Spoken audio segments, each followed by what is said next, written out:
Hi everyone, उम्मीद है सब ठीक ठाक होंगे। तो आज की इस वीडियो में हम दो फरसेप को स्टडी करेंगे। एक है हमारे पास कोकाराटी फरसेप और दूसरा है हमारे पास ग्रीन आर्मिटेजा। तो फर्स्ट ऑफ ऑल हम डिस्कस करेंगे कोकाराटी फरसेप। कोकाराटी फरसेप जो है इसका अनदर नाम है ओकेजनल कुकर फरसेप। ये इंपॉर्टेंट इंस्ट्रूमेंट है जो सर्जरीज में यूज़ होता है। कोकाराटी फरसेप जो है ये टिश्यूज़ को अच्छी तरीके से होल्ड करता है क्योंकि इसकी जो टिप होती है उसमें टीथ होती हैं। जब आप कोकाराटी फरसेप को बंद करते हैं तो इसकी जो टीथ होती है ये आपस में लॉक हो जाते हैं और उसके अलावा इसकी जो ब्लेड्स होती है उसमें सीरिएशन होती है। सीरिएशन का क्या मतलब है? सीरिएशन का मतलब ये है कि इसमें हॉरिजॉन्टल लाइंस होती हैं जिसकी वजह से ये मजबूती से टिश्यूज़ को पकड़ता है, तो उसको सीरिएशन कहते हैं। और उसके अलावा इसमें लॉक मैकेनिज़्म भी होता है। लॉक मैकेनिज़्म जब आप किसी टिश्यूज़ को पकड़ते हैं तो उसको आप लॉक भी कर सकते हैं और अनलॉक भी कर सकते हैं। और इसका जो शेप होता है ये स्ट्रेट भी आता है और कर्व्ड भी आता है। इसका फंक्शन जो है ये हेवी टिश्यूज़ को मजबूती से पकड़ता है ताकि वो स्लीप ना हो। और इसकी जो टीथ होते हैं वो टिश्यूज़ के अंदर डस जाते हैं जिससे वो ग्रे बेहतरीन बनता है। और इसके अलावा ये हेमोस्टेसिस के लिए भी यूज़ होते हैं। हेमोस्टेसिस का मतलब क्या है कि जो ब्लड वेसल होती है उसको इससे हम होल्ड कर लेते हैं तो ब्लड रुक जाता है, तो उसको हेमोस्टेसिस कहते हैं। अब ये कौन से ऑपरेशन में इस्तेमाल होता है? क्योंकि इसके आगे टीथ होती है इसलिए ये नाजुक टिश्यूज़ या डिलिकेट टिश्यूज़ के लिए नहीं यूज़ होता है, क्योंकि उससे फिर इंजरी काज हो सकती है और डैमेज हो सकता है।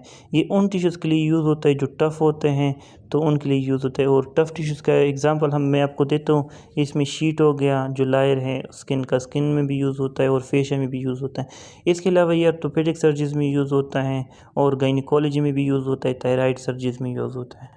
अब हमारे पास आता है अनदर इंस्ट्रूमेंट जिसको कहते हैं ग्रीन आर्मिटेज फरसेप या फिर ग्रीन आर्मी टिश्यू फरसेप। ये हमारे साथ सर्जिकल इंस्ट्रूमेंट है जो टिश्यूज़ को पकड़ने के लिए या उठाने के लिए या हैंडल करने के लिए यूज़ होता है। इसे ग्रीन आर्मी फरसेप या ग्रीन आर्मी टिश्यू होल्डिंग फरसेप भी कहते हैं।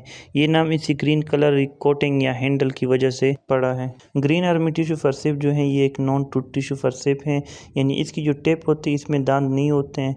इस वजह से ये जो नरम या डिलिकेट टिश्यूज़ होगी उसको पकड़ने के लिए यूज़ होता है।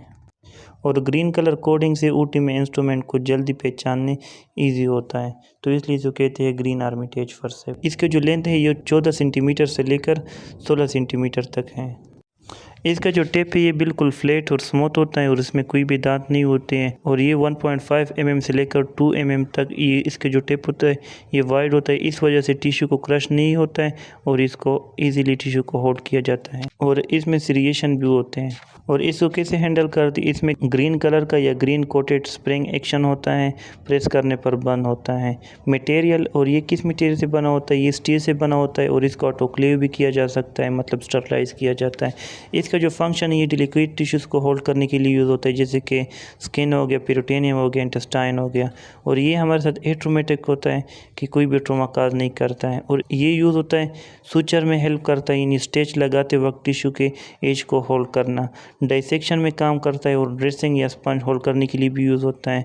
और कहाँ कहाँ यूज़ होता है? ये एक जनरल सर्जरीज के कॉमन इंस्ट्रूमेंट है, जैसे कि जनरल सर्जरीज हो गए उसमें यूज़ होता है। और जनरल सर्जरीज में अपेंडिक्टोमी, हर्निया, लेप्रोटोमी, इन सब में यूज़ होता है। और उसके अलावा गायनिकोलॉजी में यूज़ होता है। आज तक इतना ही काफ़ी। Thank you so much for watching my video. इंशाल्लाह नेक्स्ट वीडियो में हम अदर इंस्ट्रूमेंट को डिस्कस करेंगे। अब तक के लिए इतना ही काफ़ी है।